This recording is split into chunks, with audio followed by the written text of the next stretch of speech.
I wanted to see what would happen there if I press that graphic. Welcome back to the Professional Hate Watching Association. The other little graphic's not there. There it is. Ethan and Daniel, we are back. First episode of 2026. We had to take a little holiday break just because it gets a little tired to hate sometimes. I need to recover, rest, and refuel. I'm actually refueling right now as this episode goes on because it's what you got to do when you hate this much. Exactly. Just like the NBA players need a break from an 82-game season, we need a break from hate watching. So. Dare I say, are they getting too much of a break? We'll talk about that in a little bit. But we haven't been on the air in a couple weeks. We've missed a lot, including NBA Christmas games. So again, this old news at this point. This was a week ago. But just what were your takeaways from the game? Did you have what was your favorite game? So I did watch all five. I think all five of the games pretty much. And you didn't take a midday nap during Warriors Mavericks? I took a midday break to go to the movies and watch the SpongeBob movie, actually. So, but I still kept up with the score on that game. Easily favorite game of the day was Nuggets Timberwolves because I think that's become like a low-key mini rivalry in the NBA, which I think is great. We're always talking about how rivalries need to come back to the NBA because it seems like we don't really have that many. Even Lakers Celtics nowadays still doesn't really hit the same as it used to back in those like mid 2000s, late like early 2010s days. But I think it's starting to become that. Anthony Edwards had a really good game, and I was telling you, I don't know how much longer I can keep up my Nikola Jokic hate because that man dropped a 55-point triple-double and won in overtime. The Nuggets were down already 3 starters, and they still won that game. So that was easily the best game of the day and my favorite one to watch for sure. Yeah, it was super fun to watch. I think the Knicks Cavs game was also fun at the morning slate. You know, the Knicks blew the lead, then they came all the way back, and Donovan Mitchell, in his best effort, proved that he was going to come up just short, which I believe just like how he will be in the playoffs because Donovan Mitchell-led team, for whatever reason, just can't get it done in the playoffs. But the Jokic, Edwards, Nuggets, Wolves game, agreed. That was my favorite matchup. I stayed up after dinner to watch it because I was on the verge of falling asleep. Yeah. But the game kept me going. You brought up something interesting about how the Nuggets were already down 3 starters in that game, and yet they got it done against a pretty impressive Wolves team up to this point in the season. But now they're down a 4th starter because earlier this week, Jokic hyperextended, or what was knee hyperextension? Knee hyperextension, yeah, against the Heat. And he's out for 4 weeks, I believe is what it said. At least 4 weeks, yeah. So you saw the injury, did you not? I did see it, yeah. It was an accidental play. His teammate stepped on his foot and basically Spencer Jones, wasn't it? Yeah. But regardless of I'm not talking about intention here, but you saw the injury. I think I speak for everybody. When you see an injury like that to an athlete, you just go, ooh, like, yeah. It just doesn't look great when that happens. Yeah. But now Jokic is done for 4 weeks, which Lord knows what that's going to do to what the Nuggets look like for the next 4 weeks. They did beat, I think it was the Raptors. Yeah. They just beat the Raptors in their first game without Jokic, which is kind of funny because the only time you hear about the Raptors is when they lose to other good teams. Yeah.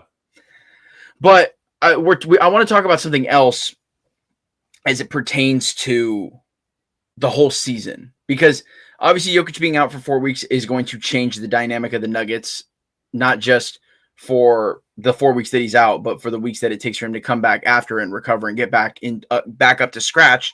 Who knows how much ground they'll have to make up because they're already sitting near the top of the Western Conference. But this all but guarantees that Jokic will not hit the NBA 65-game requirement for awards, namely the MVP. So we've talked about this in the past about Luka Doncic not hitting the 65-game quota. Joel Embiid's not hit the 65-game quota before, among other players. But do you think, what are your thoughts on this now that Jokic, who, in all honesty, has kind of been, in my opinion, the front-runner MVP candidate this year? What do you think about that now that it's a MVP front-runner who is going to fall short of the threshold? So I guess just to start very quickly, my actual stance on the 65-game rule is that I'm not the hugest fan of it because basically it says that NBA players, in order to be eligible for awards, have to play 80% of the games, because 65 out of 82 is 79% of the games, round up to 80.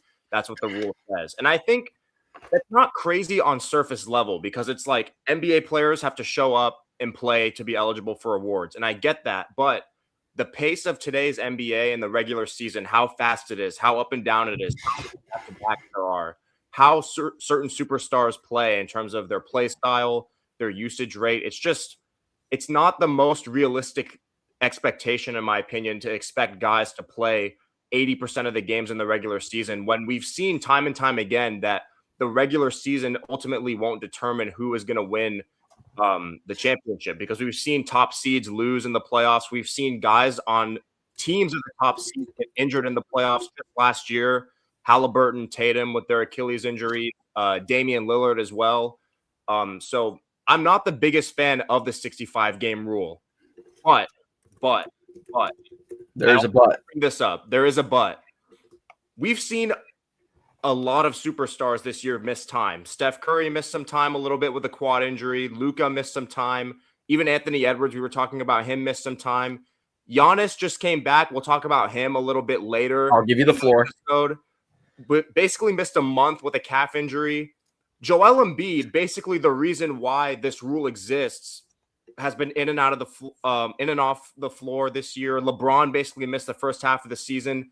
But I feel like there is some validity to the narrative going around that people are only having a problem with this 65 game rule once Jokic gets injured. Once Nikola Jokic gets injured, that's when all the dialogue starts about how we need to look at the 65 game rule, reevaluate it. And I agree with it because I didn't see anybody making this kind of noise when Wemby got injured, when Giannis got injured, when all the other guys I mentioned got injured. So I think there is some validity to the point that this rule isn't good, but we only want to talk about it when Nikola Jokic gets injured. So that's my thoughts on it. I do find it interesting that the conversation about getting rid of the 65 game rule does seem to flare up with Nikola Jokic coming up. And maybe it's because, he's a really good white basketball player. That could be part of it. But I do think that there is a narrative, like you said, around Joel Embiid, for example, how he's always injured. And not because he's rested. I don't think the argument around Joel Embiid is that he rests. I think it's because he has fragile tendencies and he just can't always be 100% healthy. But there are other players. I think of Kawhi Leonard, for example, where there's conversations about how bad he wants to play, even though he did just drop a career high the other day. Yep. Which, by the way, we're not even going to talk about that today, but that was insane. The Clippers are remembering how to play basketball. But I do find it interesting that Jokic is the catalyst for, I think, like you said, a larger conversation about needing to maybe adjust this rule, because you want obviously a good sample size from these players, but Nikola Jokic is going to very clearly, if he would have stayed healthy, probably run away with this MVP. His fourth one in 6 years or something like that. Pretty much. So it's kind of it's an interesting dialogue to have, but I will maintain the stance that the NBA is my thoughts have always been this. The NBA has never been this talented, and it will only get more and more talented. So, yes, Nikola Jokic missing out on another MVP on a technicality like this is a little frustrating, but he's not the first person for this to happen to, and he's not going to be the last one either. And I think that whoever else wins an MVP as a result of this, nobody's going to complain about, oh, they didn't deserve this MVP. I don't think. I think the conversation about someone not deserving an MVP is because they were kind of neck and neck with somebody else, and so was robbed. Like last year, for example, the whole conversation with Jokic and SGA. But even without Jokic in contention for an MVP, I still think you're going to get 3 finalists. It might even be Giannis. Well, actually, I don't know if Giannis is qualified because he missed a lot of games. He can miss 3 more games before he's disqualified from awards. He's missing 3 more games, brother. So, definitely. But I do think that the rest of the NBA is so talented that you're going to get 3 finalists at the end of the season that you'll look at that and you'll say, you know what? Those are all MVP numbers. They're all putting up MVP numbers. Is 1 or 2 of them put up there on a technicality? Maybe. But I think that we put that to the wayside once the situation actually happens. So, yeah, Jokic getting hurt is a bummer because it looks like he's going to miss too many games. Yeah. But I don't really see a difference. Well, there is a difference. Let me be clear. But on a technical level, there isn't much of a difference between what's going on here and like a player getting a season-ending injury, because you're going to see them come back and they're going to play well in the same season, but they both lead to the same result. They got hurt and they're not going to be eligible for the award. Yeah, So that's true. I don't know. I do think that the NBA won't change. It'll be interesting if they talk about this more, because again, it's Nikola Jokic being the catalyst, not an American basketball player, by the way. And but I was told an international player can't be the face of the league, allegedly. But I do think that it'll be interesting if this conversation continues to happen with Jokic's injury. But if he doesn't if he's ineligible for an MVP because of this, it's a bummer. But I'll hold the same stance that I've held with all the other players that have reached the same fate. It's a bummer, but I don't think that will hurt the talent pool for who is eligible for MVP. Yeah, and you also have to look at it from the standpoint of it's not just the MVP race that's affected with this rule too. It's all NBA teams as well, and that's a pretty big deal because there's a lot of financial incentive that comes with making an all NBA team. Guys become eligible for supermax contracts, things like that. And if you just look at the first team this year, it's very possible that 4 out of the top 5 guys that people consider the 5 best players in the league might not be eligible for first team all NBA this year because of how many games they're going to miss. Up until Jokic got hurt, he had played in every game this year for Denver, but Giannis probably isn't going to be eligible this year. And he has a streak of 8 straight first. This would be his 8th straight year as a first team all NBA if he were to make it this year. And that might get snapped because of how many games he's going to miss. Jason Tatum's obviously not going to be on there because he's not playing this year. And then Jokic probably isn't going to make it this year because I think, like you said, he's going to miss too many games and not qualify. And then I think Luka he's missed a little bit of time, but I'm not sure he's as in danger of those other guys not making it. So, I mean, all NBA teams could look a lot different this year as well. And I think that that's not necessarily a bad thing. I do think that, some injuries, like the Jokic injury, for example, is just really unfortunate circumstances because, again, it was friendly fire. A player stepped on his foot. His teammate stepped on his foot. But injuries, that you'd agree with me here too. A lack of injuries in somebody's career just is a testament to their prime and how sturdy they are. Yeah. So when injuries happen, injuries are just a part of the game. So I'm not trying to make this like it is what it is type of thing, because admittedly the 65 game rule does make me feel a little weird, because I think if Nikola Jokic plays 64 games this year, I do think that he should still be an MVP candidate, because he's going to play those 64 games, like arguably the best player in basketball. Yeah. So I feel like a one game difference isn't that crazy, but I do think you got to crack a couple eggshells to make an omelet. So what I mean by that in this situation is that, some players are going to get screwed because they don't hit that 65 game threshold, but other players, we can't quantify how many, but other players will be forced to hit that threshold or incentivized that hit that threshold, which inherently keeps the talent of the NBA up, even though other players aren't going to be around and then therefore can't reach certain awards. Yeah. And it's not like you talked about the financial incentives. It's not like these people are lacking in finances. That's true. But I mean, getting a supermax contract is pretty nice. Getting a supermax contract is signing your name on generational wealth. Yeah. So can I propose something though? Yes. I have a proposition. Obviously, it sucks that some of the best players in the league aren't going to be eligible for MVP this year because of the rules in place, but you have to deal with the cards you're dealt, and you have to take advantage of opportunities that come your way. And I say this because the Detroit Pistons are still the top seed in the Eastern Conference, 25-9. I know Shea has been playing super good this year, and the Thunder still have the best record in the league, so it's almost kind of like, how are you not going to give Shea MVP again? Because it's not like he's playing worse than he did last year, and the Thunder are still on pace to be an even better team than they were the year before. And I don't know what his MVP odds are, but I think this is the time and season for Cade Cunningham to make that surprise MVP run. If it's going to be any sort of year to do it, I think it's this year with all these top guys at the top of the like some of the best players in the league all being out and eligible for the award.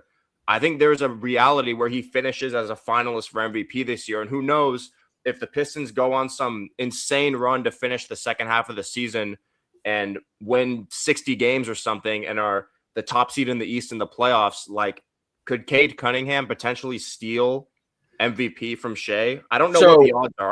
I'm sure Shea's the favorite, but I on a quick Google search on Fox Sports, talking about Nikola Jokic falling off the MVP ladder because of his injury. Shea is the runaway favorite right now. Luka's second, and then a distant third is Cade Cunningham. Okay. As of right now, with Jokic's injury, Cade is the distant third, and then Jalen Brunson farther behind him. So the odds market doesn't seem to really take it seriously, but the fact that his name is even on there is a big deal. I really don't maybe this is me trying to be a hater of the casuals, not the actual teams or players, but the casuals. I don't know how many people have watched the Pistons game this year. Probably not many, I would say. Like, you get what I'm saying? I do feel like this is kind of like, you and I are talking about this. We've seen Pistons ball this year, contrary to popular belief. So this is kind of hypocritical of us to say this, but I feel like we view Cade Cunningham being on this MVP ladder as an actual valid, warranted thing. But I feel like they're putting it there as like a here damn type of thing because he's a Make-A-Wish MVP. Here's the best player on the best team in the Eastern Conference here. We'll just put him at third because Jokic isn't on the list anymore. But it is interesting. That is a proposal that I'm not mad at. I do think that Cade Cunningham, I mean, I feel like there's only been a couple of times in my time watching basketball where an NBA player has just meteorically risen out of nowhere from not in an MVP conversation 1 year to either an MVP to winning the MVP. I think of the first Stephen Curry MVP as one example. Even SGA last year, I think there was some whispers about it the year before because they were the number one seed the year before as well. Yeah. Cade Cunningham would probably be the first player since Stephen Curry to go from no conversation at all about the MVP to winning the MVP if he were to do it this year. But I do think there's a gradual increase. I could put him on the books for maybe 2027 if the Pistons keep playing good ball. Yeah, and I mean, I think the Pistons maybe just aren't. Maybe Cade Cunningham isn't that level of superstar yet, where he's a household name because he is playing in Detroit, and Detroit basketball still isn't the most popular thing amongst NBA fans. Like, I bet most NBA fans probably watched their first Pistons game like yesterday when they were playing or 2 days ago, whenever LeBron's birthday was, December 30th. When they played on his birthday? When they played the Lakers on LeBron's birthday. And they put on a great show. So, I mean, that was a great stage for them to kind of put themselves on the map. But I think it's possible. Like, I feel like if they go on some kind of run here to close out the season, I think you can make a really strong case for it. I don't think that's ridiculous. I'll hear you out on that. We might have to put that on the record, though, just so we were on that early. So it doesn't sound like it came out of nowhere, that I didn't hop on any bandwagon. Yeah, we were on that earlier. As I say, the team with the best record in the Eastern Conference and the best player could win MVP. I know it's not a shocking take, but it's. But considering how West dominated the MVP has been, other than the Joel Embiid MVP, yeah, it's kind of crazy. Who won MVP before Jokic? Who was it? It was Giannis. Giannis won it back. So Giannis, yeah, okay. So Giannis and Embiid are the last two Eastern Conference MVP winners since Braun. Yeah, pretty much. Since Miami Heat, LeBron James. I'm thinking about that now. That's crazy. Yeah. So it's not ridiculous. There's only been two separate Eastern Conference players who have won MVP. Yeah. I want to talk about. We're talking about the 65 game rule still. I want to talk about the Victor Wembanyama injury as well. You kind of alluded to this earlier. He's out with another injury. He's out with a hyperextended left knee. He's confident he feels okay, which what's he supposed to say? No, I'm done. Like, I'm cooked. He's not going to say that. So I'm not necessarily going to. Well, actually, no. I'll start with this. We talked about the Jokic conversation around the 65 game rule. Do you think Victor Wembanyama could have that same motion with this conversation? I definitely do think so, especially when he's already an amazing player now, but when he ascends into even a tier higher than he is now, I think he could definitely be the catalyst, like you say, for changing the rule, because it's gonna get to a point where it's ridiculous that a guy as good as Wemby isn't going to win MVP because he doesn't play 65 games out of 82 in an NBA season. Like, I get it if it's like he only plays 50, then I'm like, okay, I see why you can't give him an MVP, because 50 out of 82 is different from like 61 or 62, 64 out of 82, something like that. And I think he's already gained a lot of motion around the league in terms of his fandom. So I think people love him. The fans love him. He's very marketable. So I think they're going to want a guy like Wemby to have some accolades attached to his name. And if that means changing the 65 game rule, so be it. And just to be clear, I don't think one player should be the reason why the NBA decides to change the rule they have in place. I think it's a bad rule and it should be changed regardless, but he definitely is the player that can be the other guy that's like, okay, maybe we need to take a look at this rule and change it up a little bit, because there's no way a guy this good shouldn't have MVPs or defensive player of the years. Because remember, he probably should have won defensive player of the year. Was it last year? Mm-hmm. Yeah. Until he got the blood clot.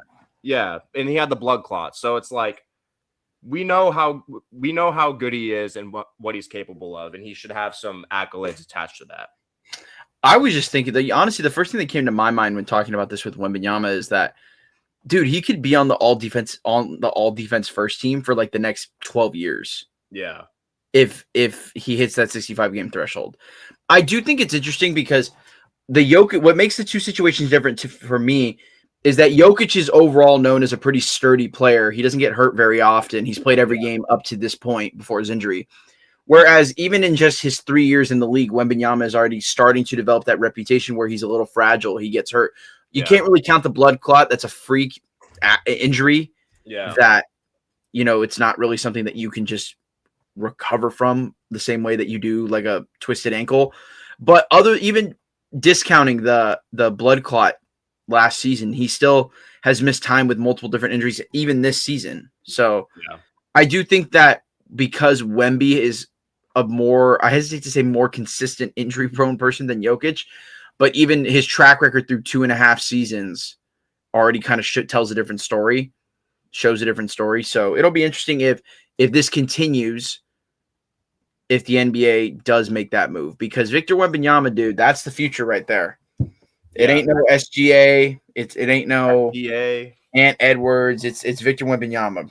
And that's a good point you bring up, because when I got the notification on my phone, to be 100% honest with you, that Jokic went down with a knee injury, I'm like, how is this possible? Because we know the way he plays. That dude has like the athleticism. I don't even know what to compare his athleticism to and how much energy it looks like he exerts when he's playing, because it honestly looks like he's not even really trying and he's dropping 50-point triple doubles because basketball is like his side hustle or something.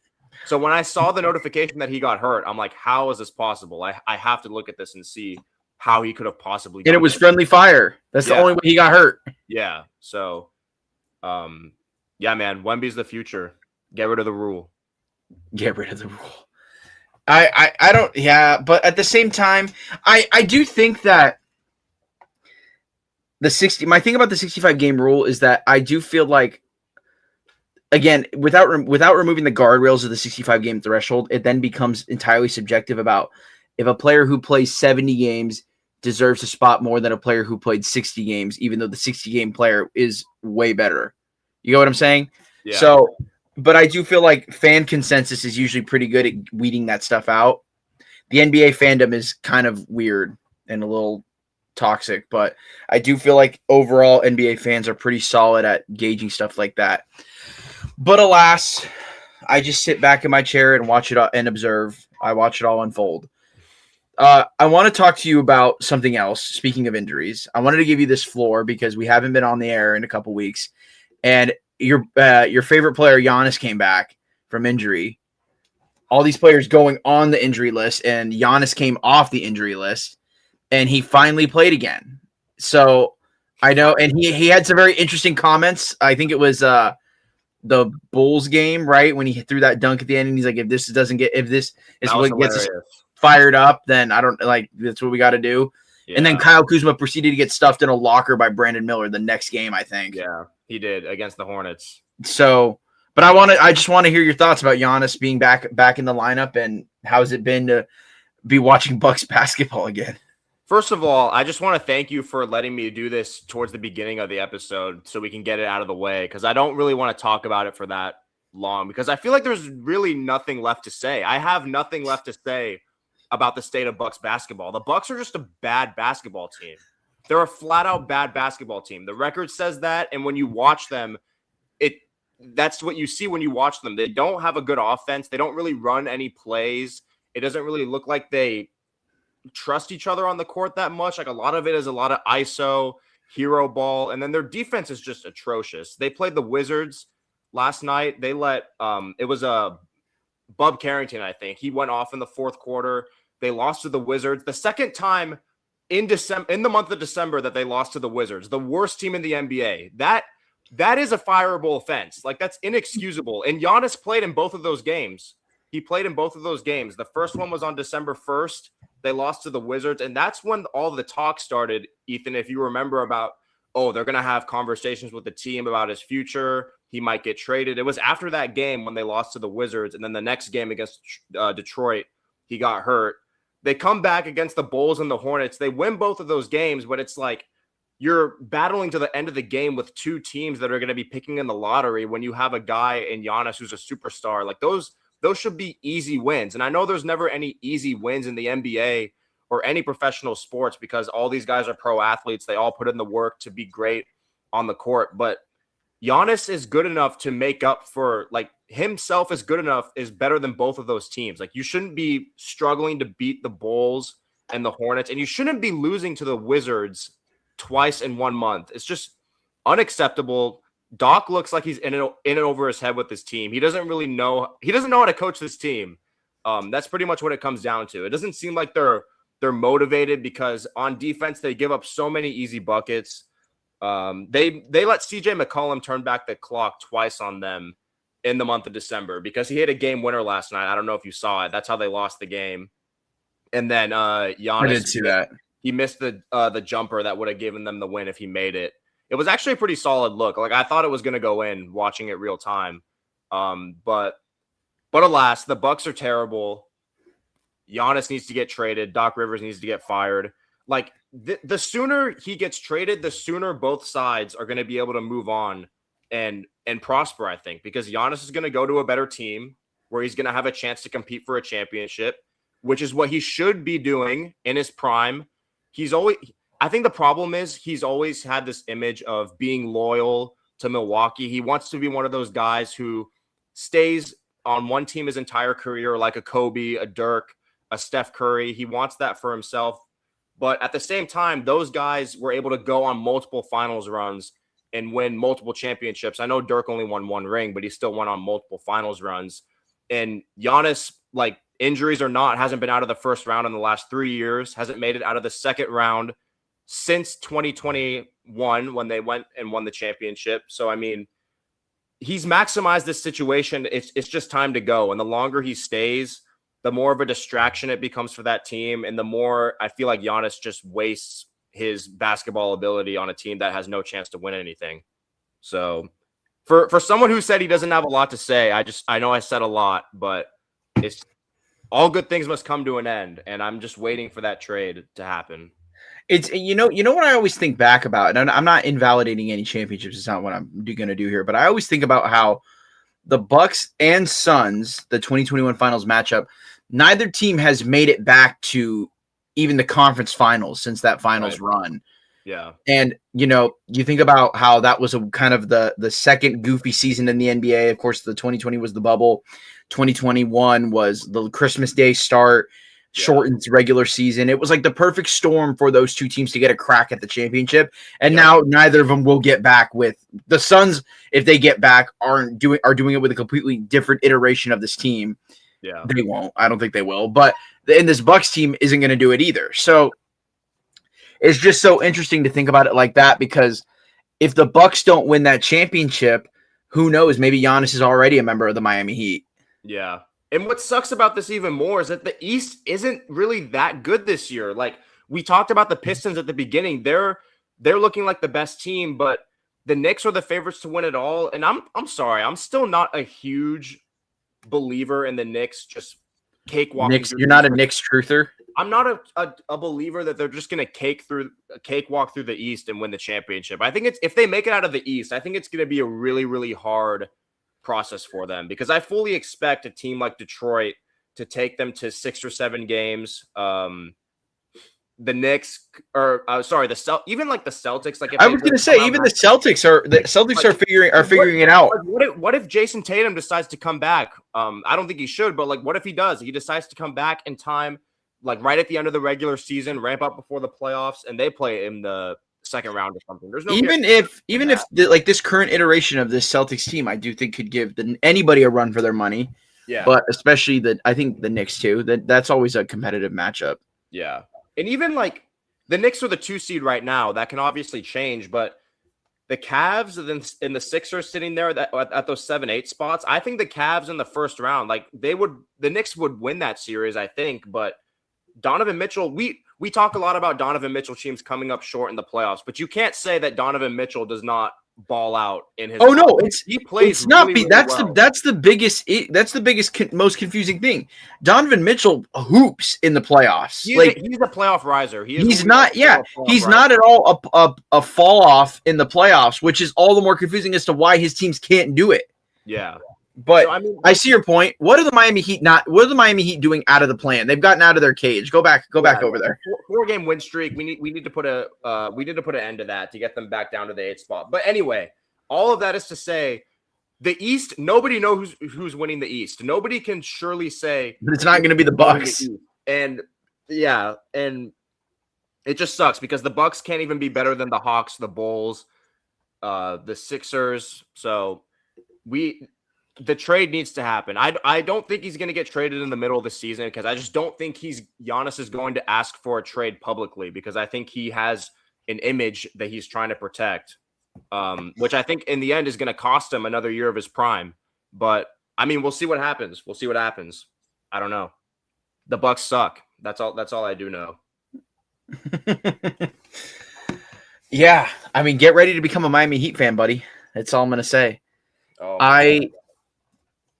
Speaking of trades, you had talked about this before we went live earlier. I talked about the Giannis, how this might be the Giannis trade. I didn't even think about the fact that they lost to the Wizards again, and that was the loss that got this whole trade conversation started all December. But you brought up an interesting point beforehand about the trade deadline, and you think that there's a player that's going to be hitting the trade deadline that is pretty high caliber, who's a pretty big. I don't know if he'd be a needle mover, but he's definitely a big player. Tell me about it. So I think Trae Young is the name to watch as the NBA trade deadline looms. So it's usually like middle of February. So for some reason this year, the Hawks are just really, really bad when Trae Young plays. And I think we all know why. It's because Trae Young can't play a lick of defense. Their defense just plummets whenever he's on the court. He missed a bunch of time with what I think was a sprained MCL. And the Hawks, I'm pretty sure, had a winning record in the games that he didn't play. And then when he came back on December 18th, that was against the Hornets, they proceeded to go on a 7-game losing streak. They lost 7 in a row. And then yesterday they played the Timberwolves and they blew them out. And guess what? Surprise, surprise, Trae Young didn't play. So I think we're just at an iteration where Trae Young's stint with the Hawks also just has to come to an end because they can't seem to recapture whatever dark magic you want to call it that they had in 2021 when they were able to go to the Eastern Conference Finals, get 2 games off the Bucks, and look like they had one of the brightest futures in the league because Trae Young had established himself as like one of the more basically the outside of like Steph Curry, the best playmaking point guard in the NBA, like leading the league in assists every year. They had John Collins was there at the time too, looking like he was going to be one of the better young front court players in the league. They had just gotten, I think, Okongwu the year before. Mm-hmm. So they had a really, really young team with a solid foundation for the future. And whatever happened, like it was a Cinderella run, evidently, because they've been in the play-in every year. They haven't won a playoff series since 2021. Like, I don't even think they've won more than one playoff game, like, in a single playoff series. Like, I think they've either gotten swept or they've lost in 5 or lost in the play-in. Like, I think that's been the trajectory of the Hawks ever since 2021. And so I think it's time to trade Trae Young, because you have a guy in Jalen Johnson who's basically averaging a triple-double as a small forward. He is your franchise player. He is the guy you need to build around. And Ice Trae's just not going to cut it anymore. His defense is too bad. So the trade deadline for context this year is Thursday, February 5th at 3 p.m. Eastern time. Okay, so sooner than I thought. Basically, yeah, it's before All-Star weekend. Yeah. I'll talk about the Trae Young trade potential in a minute, but I want to go back to what I said earlier. The more we look back on it, the more I think about how the 2020-2021 NBA season is one of the most consequential NBA seasons we've ever had in history, because you think about the circumstances of the season starting late, the season being shorter, and the two teams making the finals that we may never see make the finals with those same iterations of those teams ever again. Yeah. Think about everybody else as well. Think about the Hawks. You just talked about the Hawks with Trae Young. That team went all the way to the conference finals and was 2 wins away from an NBA finals berth. Yeah. And now haven't even sniffed the same success as they had previously. Same with the Bucks, same with the Suns, despite the Suns getting a number 1 seed, and the Bucks too. Yeah. But just think about how consequential and how much of a butterfly effect that season was. It's kind of crazy the more I look back on it. If you want to peel the orange even further, what about the Clippers, who made their first conference finals appearance ever that season, haven't gotten back since? The Jazz were the number 1 seed in the West that year, lost in the first round, and then they blew that entire team up. The Nets were the favorites to win that entire thing that year, and then they lost in the second round because KD's shoes were too big. And then before you know it, who got traded first? Was it James Harden got traded to Philly? Was that the first domino to fall? And then Kyrie, what happened to Kyrie? He got traded to Dallas, and then KD was on his way out to Houston. So all of those teams from 2021, all of them look different, and all of them are like, there's no sight for a championship anytime soon for any of those teams from that season. So and that's the season, the point that you brought up. And it was like a post-credit scene when Stephen Curry, after they lost to the Grizz, 2 playing games, by the way. Yeah. And he goes, "You don't want to see us next year." And then they went and won the title the year after, which is, I don't know if that title happens if the Warriors have to play another full season the year before, because I don't think they get into the play-in with a full season. Yeah. Because I don't think that team was still very good, because, 1920, that was the worst team in basketball. Yeah. Yeah. But I digress. You brought up the Hawks and how they haven't sniffed the same success. The Clippers too. I didn't even think about the Clippers. The 2020-2021 NBA season fooled 4 franchises, not 1, 2, 3, but at least 4 franchises into thinking the teams that they had could go and get them a championship or multiple championships. The Bucks were one of them, and to their credit, they were competitive. They just had bad injury luck. The Suns were another team blown out in the year after. The Hawks were another team, haven't even won a playoff series since. The Clippers were another team, back to the old Clippers ways. It's kind of ridiculous, and it's almost funny if you're not a fan of one of those 4 teams. Dude, you should have seen me after the Bucks won the championship in 2021. I thought Giannis was about to own the entire 2020s decade. Like, I thought this was going to be his decade. And that's part of where my Jokic hate, it stems from. It stems from that, because this was supposed to be our decade. Yes, our decade. Me and Giannis, our decade. And it was stolen from us. Like, he hasn't gotten out of the second round since that year. He hasn't gotten out of the first round since 2022. He's been injured in basically every postseason run. And now his team sucks, so it's not even a certainty that he's going to make the playoffs this year. And mind you, the Bucks have the longest playoff streak in the NBA of seasons making the playoffs. I think it's 9 in a row. But yeah, I mean, this was supposed to be our decade, man. It just did not. It just did not work out like that, which is so disappointing and frustrating too. It's kind of crazy, but I want to talk about the Trae Young thing circle back to the Trae Young trade potential in about a month at this point. If Trae Young gets traded, where do you think he fits? Because he doesn't play a lick of defense. Your words, not mine. Not saying I disagree. But where does he fit? Like, what team should make a swing for him? So I don't think any team that is in contention for a championship is going to want to trade Trae Young trade for Trae Young because I imagine that those teams are good to great defensive teams who don't want to bring in a guy who just, like we said, can't play a lick of defense. So I'm not going to say that a contender is going to trade for him, but like, I know I want Giannis to go to Miami, and I know that's the fit that I want, but I think, and I brought this up before, I think a Trae Young trade for Giannis would be beneficial for both sides because I think I already brought up how Giannis needs to go to another team, and I think the infrastructure in Atlanta is better than Milwaukee. So I think that would be a good fit for Giannis. And I think Trae Young and Zachary Risacher, maybe whatever other young player besides Jalen Johnson that the Hawks would be willing to give up to get Giannis, start getting those guys in Milwaukee. I think Trae Young is going to put butts in the seats, which is what is going to be most important for Milwaukee if and when they decide to trade Giannis because they still want to be relevant. And I think Trae Young is a player that's relevant enough. He's not going to have the same impact on that city and that area as Giannis, obviously. But people will show up to Bucks games to watch Trae Young play basketball because regardless of the fact that he doesn't play defense at all, he's still a very, very fun player to watch when he's healthy because of his playmaking, because of his ability to shoot long threes. So I think he's an exciting player to watch. So I think a team like that should make a swing for him because I think it benefits both sides. That's just what I think. I don't think any championship contender is going to be trying to trade for Trae Young because his defense makes your team a negative. Like he doesn't make you a positive at that point. Yeah. And you brought up an interesting point about the Hawks trade.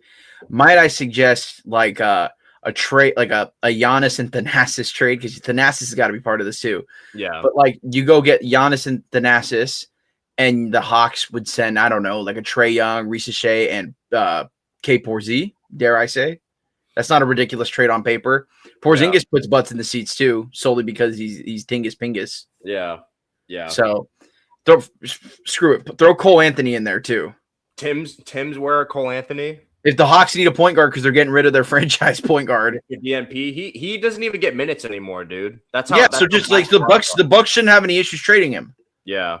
So I don't know.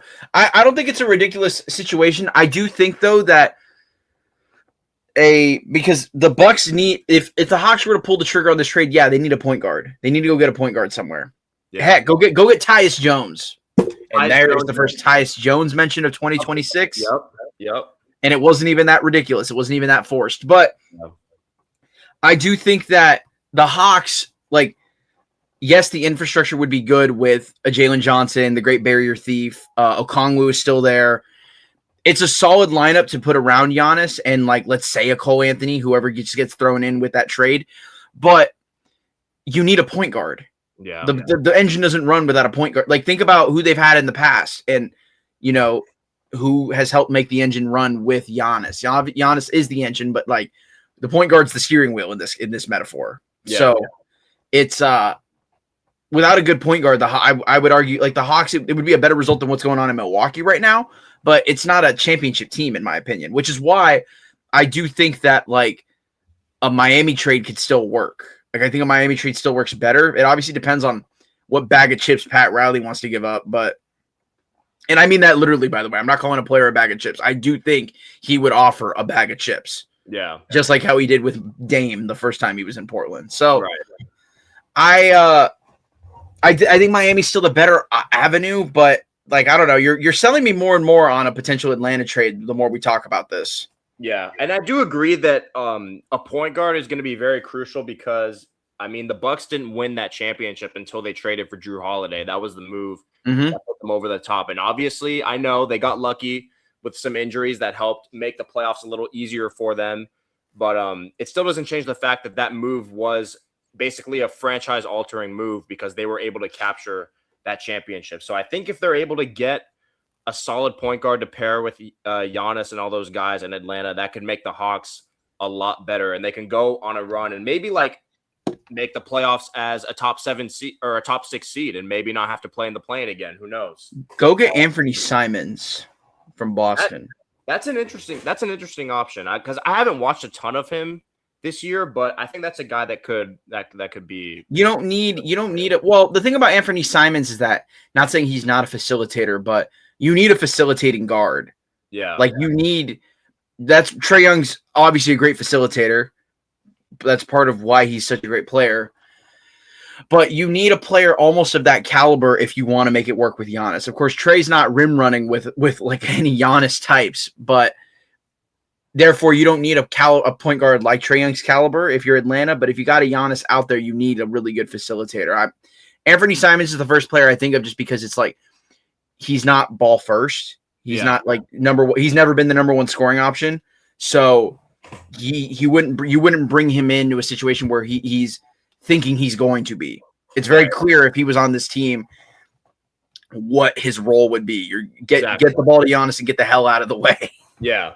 So that's one name I immediately think of, but I think that's also why like a Heat trade would be really cool. I mean, Norman Powell obviously is a score first guard, but like he's not dumb. He's not stupid. Like he can make the ball go around if Giannis is out there rim running with him. So I don't know, but that was something I thought of. Like, yes, the Atlanta situation is better, but you still need the guard, especially if you're getting rid of the franchise guard. Yeah, and I mean, if he gets traded to Miami and they're somehow able to keep Davion Mitchell, I know he's not the greatest. That's not bad though. But having a guard like that who's able to defend the way he does, I think is a perfect fit there. I think that would be a great fit. It's like Drew Holiday light.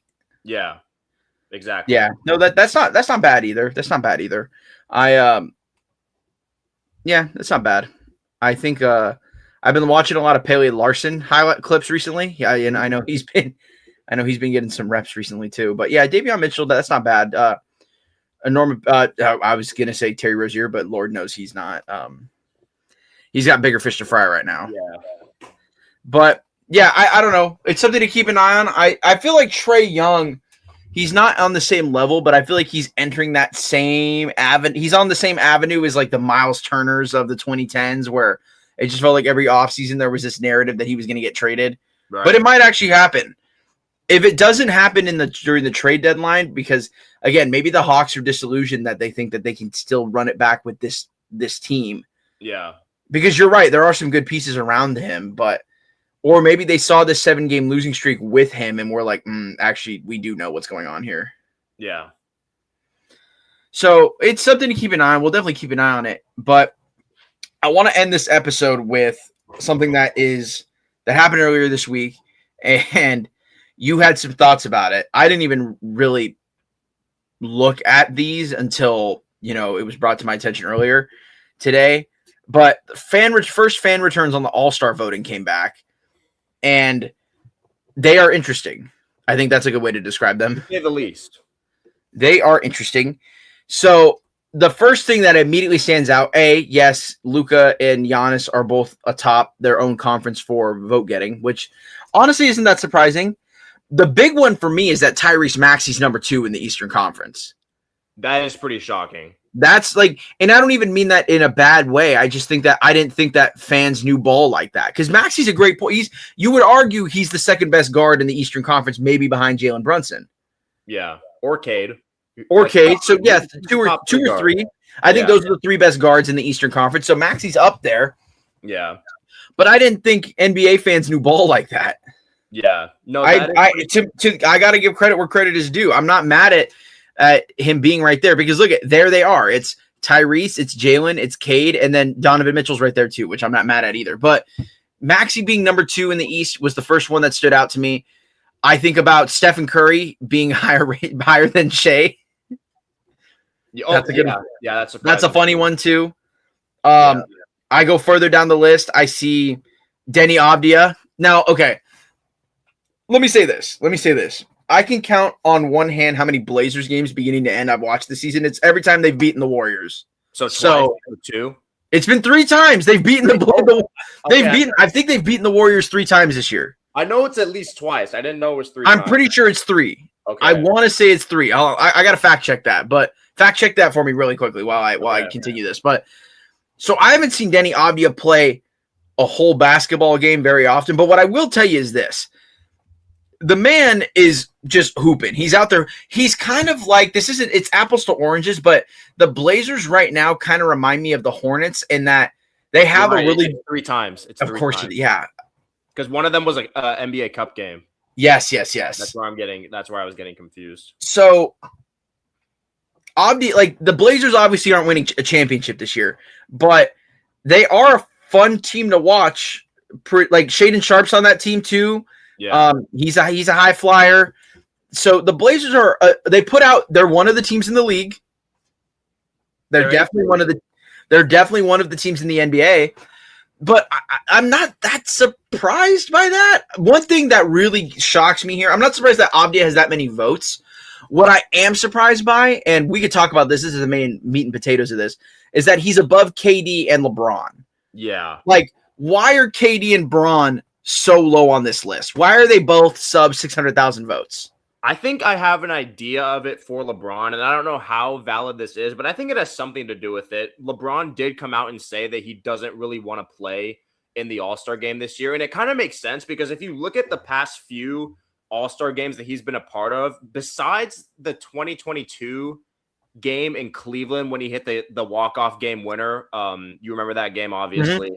I don't really think he's even done anything in the All-Star game since that year. Like, I can't remember an All-Star game that he's played in, participated in full, because the next year was in Utah, and I think he did play in that game because he drafted teams with Giannis. So he played in that one, but then the year after that, I think the one in Indiana, he wasn't really trying out there, and like probably didn't play that many minutes.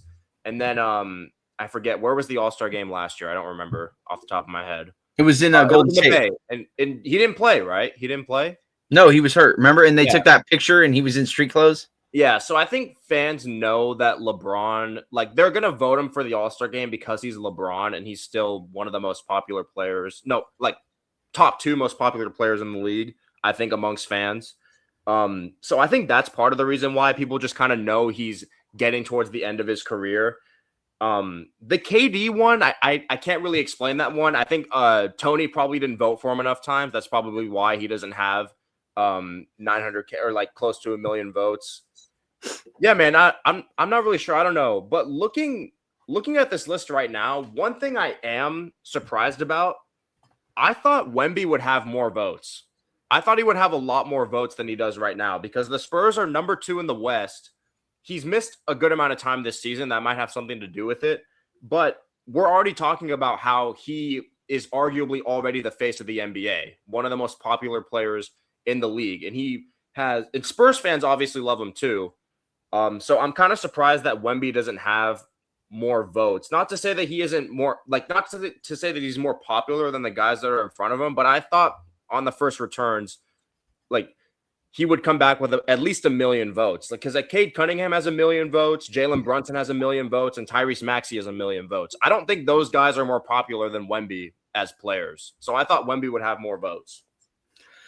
I do think also it's just, the split. The front court in the Western Conference is just so close. Like, look at the players that are in front of them. It's 3 of the 4 are guards, but look at all the players below him. It's a lot of front court players. I mean, you have Jokic, you have Wemby, you have KD, you have Braun, you have Şengün, you have Anthony Davis, Markkanen's up there too, Chet Holmgren. So, like, I think that the front court is a lot more divisive, especially because you have, again, the 2 unks, Braun and KD up there that, most players their age don't eat up as many votes as they do unless you're Stephen Curry.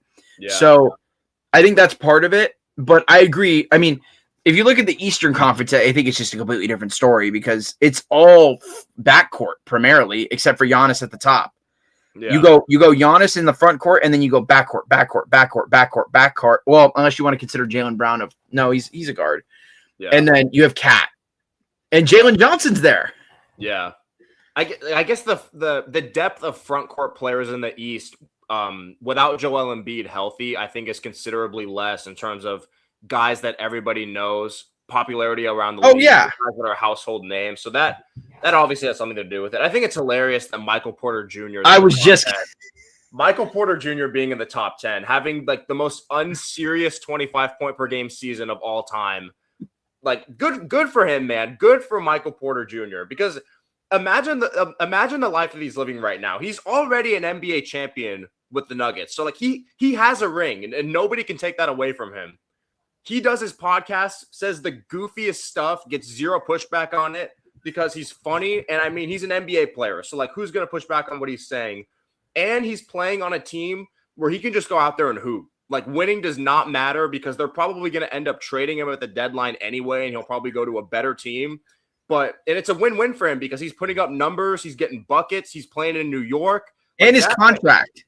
Don't forget about his contract. That's true. That's also true. Like that man is living his best life right now. Like that man, like, and he's top 10 in All-Star voting. I do think LaMelo Ball should be a little higher. Pascal Siakam. Siakam being where he is right now doesn't actually surprise me. I do want to note though, look how top heavy the Eastern Conference voting is compared to the West. Like, look at Siakam at number 9. He's got 155K.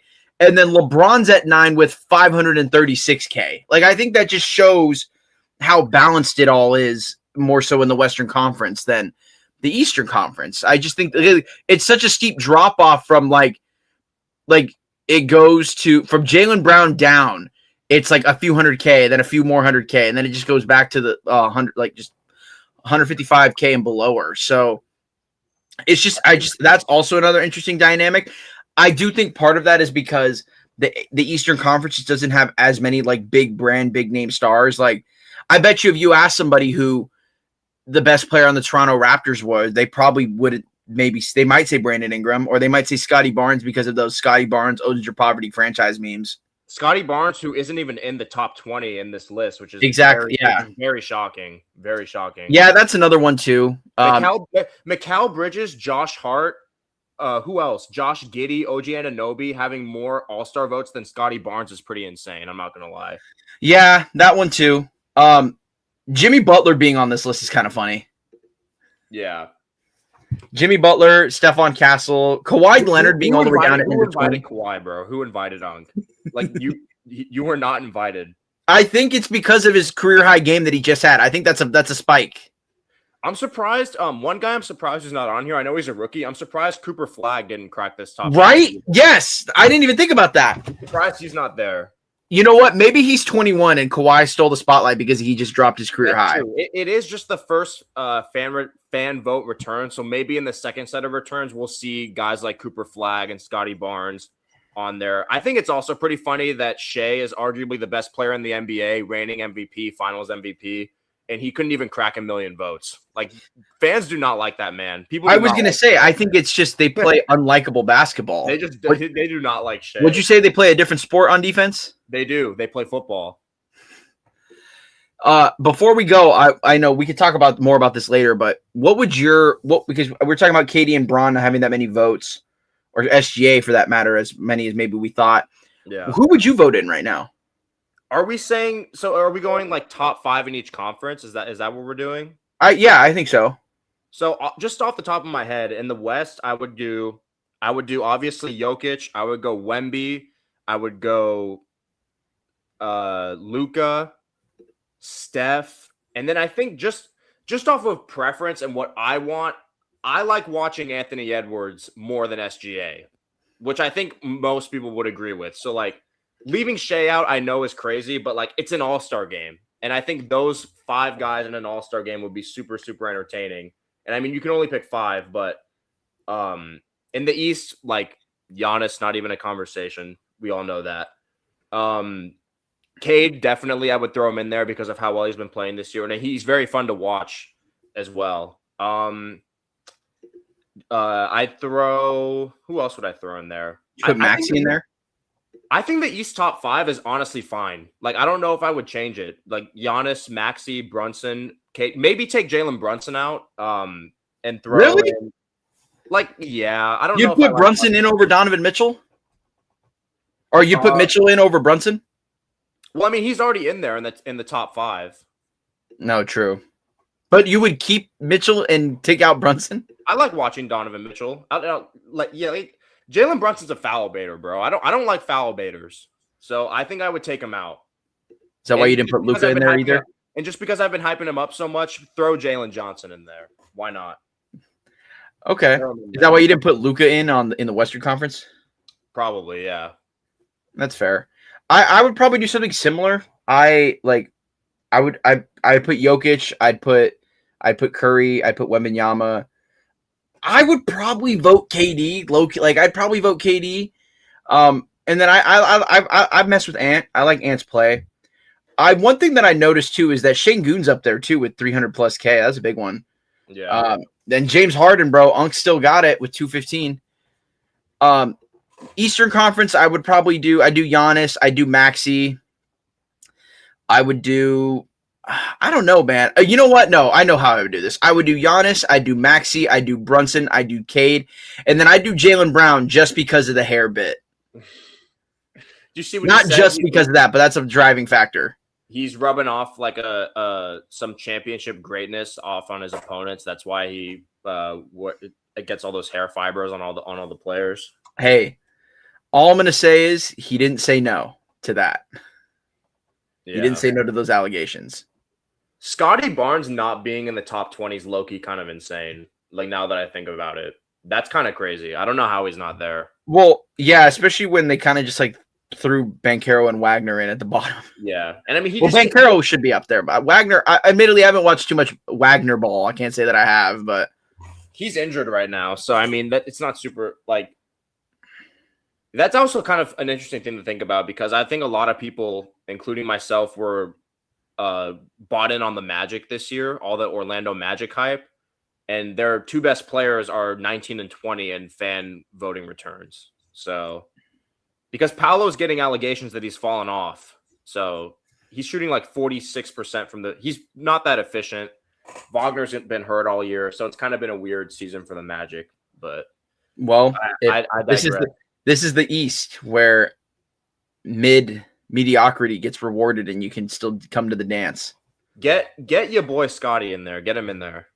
I think he'll get in there. I think now that they realize that he's not in there, I think the Raptors fans will show up in droves. Yeah. I might vote him in too, to be honest with you. He's been playing well. I could see myself voting for him too. How many rebounds did he get against the Warriors? 25. 25, not Jordan, not Kobe, Mikal Bridges, 25 of them. I don't even think of all the active players in the NBA, is that the most rebounds like somebody has had in a game? I don't know. Andre Drummond's definitely gotten more. Oh yeah, I forgot about Drummond. Like maybe him, but like other than him, I can't think of anybody else who could have gotten that many rebounds. That's crazy. Has Jokic gotten 20 plus? I feel like he's gotten 20 plus before. 20 plus, but has he gotten 25? Let me see what his career high in rebounds is. Yeah, but yeah, actually that's a good point. The more I think about it, Scotty Barnes not being there is kind of funny. 22. What? 22? Okay. Yeah. What's Andre Drummond's record? Oh, never mind. It's not 22. It's 27. So Jokic has gotten that many. Okay, but Jokic is a center, so it kind of AI just lied to me. Career high rebounds. 29. Okay, so a couple, but he's up there. He's gotten 25 plus multiple times. Dude, that's Drummond for you, baby. Yeah. But anyway, yeah, we'll keep an eye on that. I think we can make this a bit where we just keep following up with the All-Star fan returns because definitely. I agree. Scotty Barnes not being up there is kind of crazy. Does Denny Avdia stay in front of LeBron and KD? I doubt it, but because I think the Church of Braun will come in droves eventually. Yeah, because I mean, when it comes to KD, he's less than 100K votes away from him. So I think KD could definitely surpass him. Well, tell Tony to fire up his burner account. Yeah.